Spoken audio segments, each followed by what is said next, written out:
Hello, welcome to Bennett's Bike Social. I'm Michael Mann, and in today's video we're going to be talking about accessories, factory fitted versus aftermarket. We'll be talking through this, the king of accessories. It's the R1250GS and it's got loads of kit on it. I'm also going to be talking about the insurance ramifications of accessories and their kind of view on stuff, but also we've got a top 5 accessories that will probably add value to your bike. Stay tuned.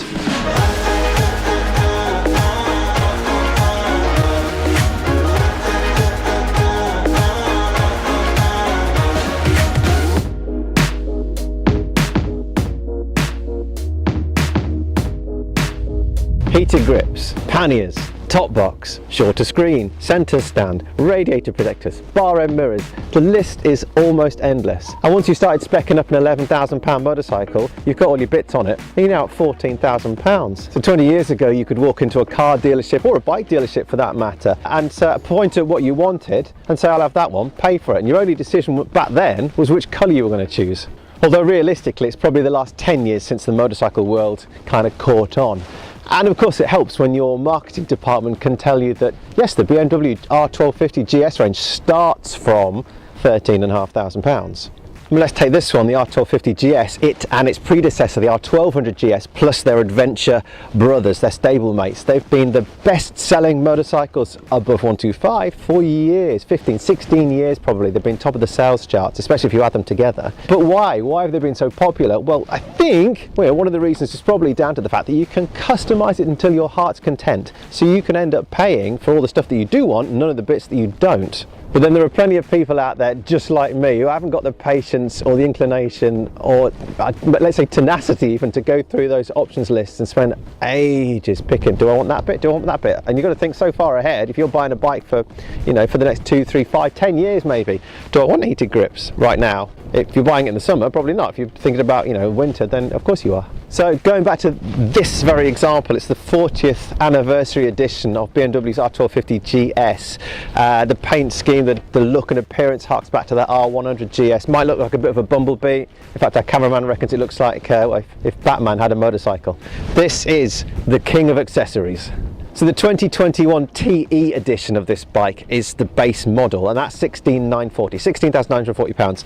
But once you've got the 40th edition pack on this, plus all the extras that this very bike has got, you're looking at £21,500. That's a 27% increase over the standard price, just for a few bits and pieces. But of course, it's not just about aesthetics, it's about your security, your comfort, the way in which you want to live with the bike. And yes, at first glance, you might just recognise a bit of black here and a bit of yellow there. But actually there's a lot more than just the paint scheme on this. Let me run you through some of the extra bits. The TE model already comes with the dynamic pack and the comfort pack. So that already takes care of stuff like keyless ride, dynamic electronic suspension, gear shift assist pro, riding modes pro, and the heated grips. Over and above that, we've got the 40th anniversary packs. That's £1,990 alone. And that takes care of things like the gold wheels. You've got this 2-part seat as opposed to the 1-part bench seat. And that means you can have heated seats. You've also got the clearer screen as opposed to the yellow kind of stubby screen that comes with the 40th anniversary pack. And then you've got the Acropovic Sport silencer here, that's £875. 370 on the LED fog lights, and then the intelligent call system as well, that's £305. For another £750 you can add the Shadow Billet Pack 2. Oh yes, that's what it's called. But that includes things like these funky mirrors, real stylish brake lever, clutch lever, and the 2 master cylinders, foot pegs as well. But already included in the 40th anniversary pack is the same billet. They're called Option 719, that's the cylinder covers as well. And of course we mentioned the heated seats earlier on as well, £230 for that, and that's front and back, it's rider and pillion. The pillion's got the little switch on the side here, so it's either off 1 or 2, whereas the rider's got the option of, it's a 5-stage heat seated unit, and that pairs up with the grips, and that's all accessible through that beautiful dash as well. So you can, with the tracker wheel, you can set your grips and you can set your seat separately. And that brings the bike to £21,460. And BMW tell us that 75% of all GS models sold come with some form of accessory ordered by the customers, with, hardly surprisingly, the hard luggage being the most popular. But what about the insurance view? What do the insurers say? Thankfully, we work for Bennetts, and I know a man who has all the answers.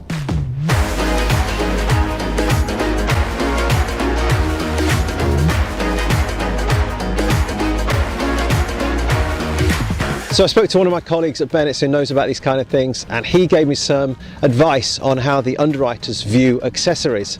Ultimately, the obligation is with those who are requiring insurance to enter all the details on the quote journey or when talking to an advisor correctly, because the role of the insurer is to replace, like for like, whatever you had before your claim. So it becomes more of an issue in the second-hand market because there's no definitive value on all of the accessories, and also does the new owner perhaps understand what those accessories do? And that goes for road legal kit. The insurer or the underwriter would be more concerned about, has that kit been fitted correctly by a professional? So if you were to say to me, oh, I've got new brake lines, I fitted them myself, then how does the insurer know that they are road legal and they were fitted correctly? Well, of course, if it was bought from a manufacturer and it's the manufacturer's spec and they fitted it, then it's a lot easier for the underwriter to understand that. But he also pointed out, of course, that Bennetts covers the 17 most common accessories as standard.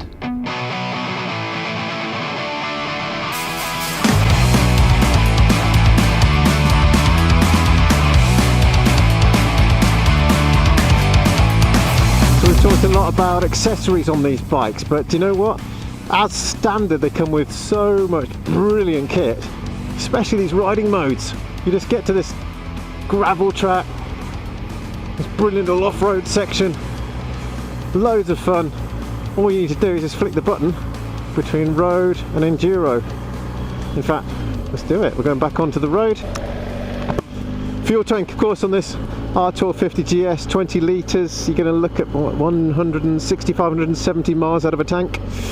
Decent range, not massive, but equally, I mean, you could get the Adventure, that's got a 30 litre tank.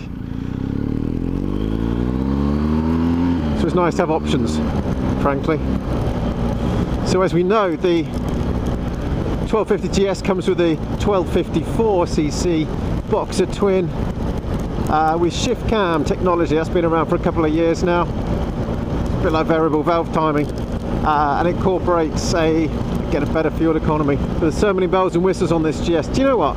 Everybody at some point in their life should ride, if not own, a GS. Just it's like a rite of passage. It's just something you've got to do as a motorcyclist. You've got to do it. You've got to experience it. There's no hiding the fact that it's dominated those sales charts. You know, it's the daddy of adventure bikes. It's the bar to which other adventure bikes are judged. Of course, as we mentioned, a lot of that success is down to its customization.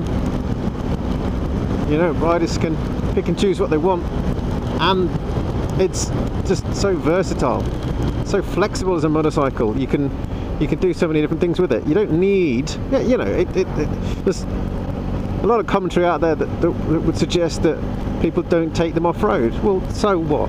Because it's so many other types of bike all rolled into one. You don't need to have to take it off-road, and it's oh so comfortable. That dynamic suspension, oh, it's plush. And when you start to look at the suspension down here, just under the headstart, you can see it working, but you don't feel it. So you're riding along, and it's beautiful.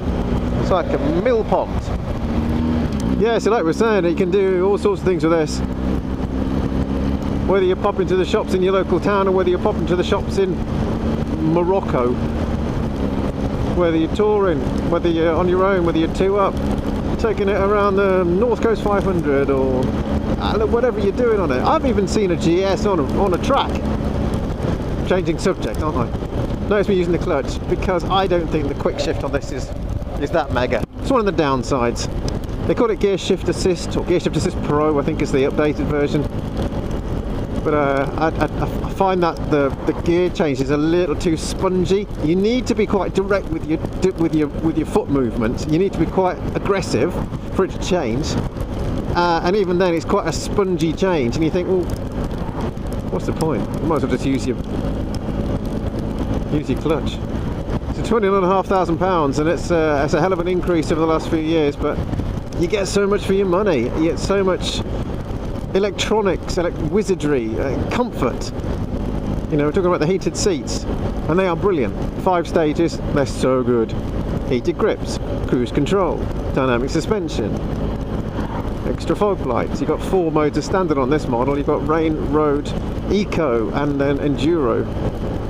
You've got your beautiful 6.5 inch full colour TFT display with all your settings. You can link it to your phone. You've got your sat nav, these brilliant mirrors. It's comfortable, it's punchy. It's got 136 brake horsepower. I think peak is about 7,500 RPM. Boxer twins, not got that much about it. It sounds a bit grumbly, a bit grunty, a bit agricultural. You know, this particular bike's got that 875 extra pounds worth of Akrapovic exhaust. I don't think that's worth the money, frankly. I don't think it makes it sound that mega. It looks great, looks really good. It's got a big presence on the road too. You can call it a Goliath of the sales charts. You can call it Goliath in terms of its physical presence too. The turning circle's ace, really, really big, and the way in which it holds its weight it doesn't want to fall, being such a big bike. It's obviously a bonus. Flick the old cruise on. Again, all one-touch stuff. It's got that tracker wheel on the left-hand side here on the bar. Familiar with, well, it will be familiar for BMW users over the last few years. It's on pretty much every model. And dead easy to use too. Running lights. The lights actually on this are adaptive on this 2021 model. So they'll always stay, depending on the pitch, they'll always stay flat. Let's go back onto cruise because I want to show you the adjustable screen, just why one hand here. Look, you just turn that knob up and down. There's no wonder it's been such a big seller. It's really practical, really comfortable. The brakes are excellent, the suspension's fantastic. It's a great ride. All singing, all dancing.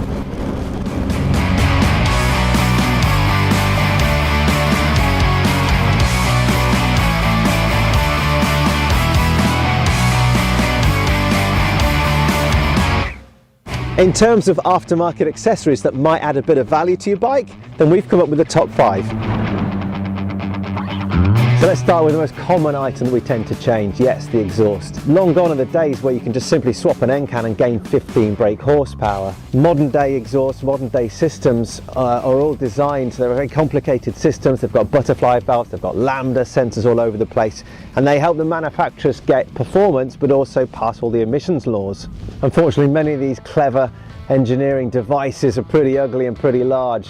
Suzuki's GSX-R 1000 range will probably take the badge for that one. So that means, of course, that we all tend to rip them off and put something prettier and lighter on board. In fact, many manufacturers include an official aftermarket exhaust in their accessory pack anyway, and often tend to have promotions on it when you buy the bike new anyway. So a top brand aftermarket pipe, or indeed a full system, adds value to your bike, but of course only if you've got the original to help it through its MOT, of course.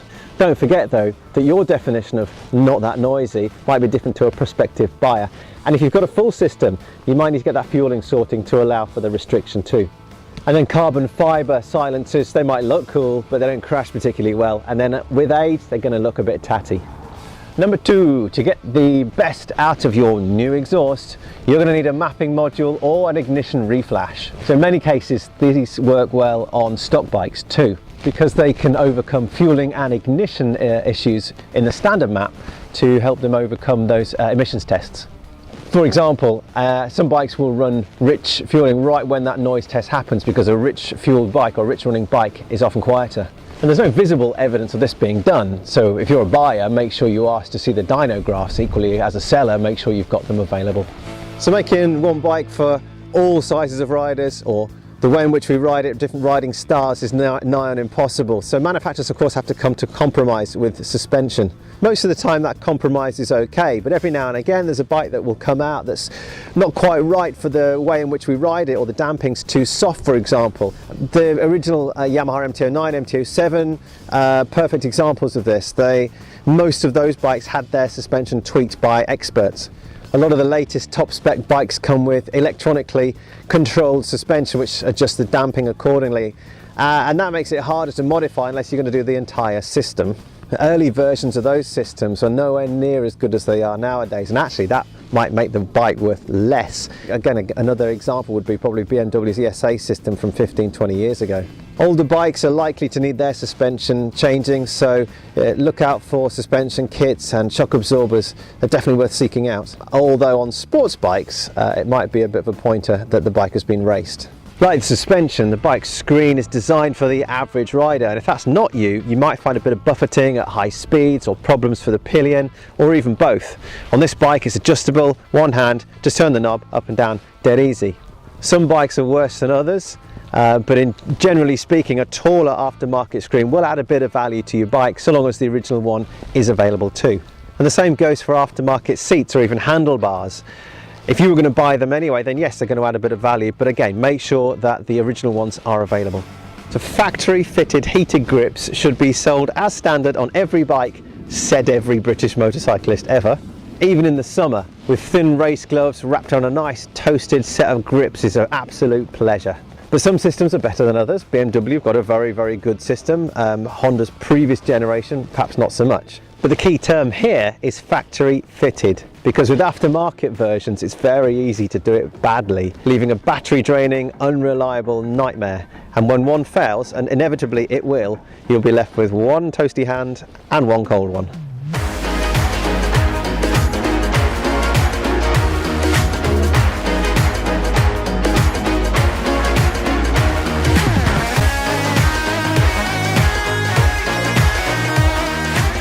Well, that brings us to a conclusion. I really hope you've learned something here today. It's been a pleasure to have you with us. Thank you for watching. If you've got any comments, fire them at us below. Hit that subscribe button and join us next time. Thanks again.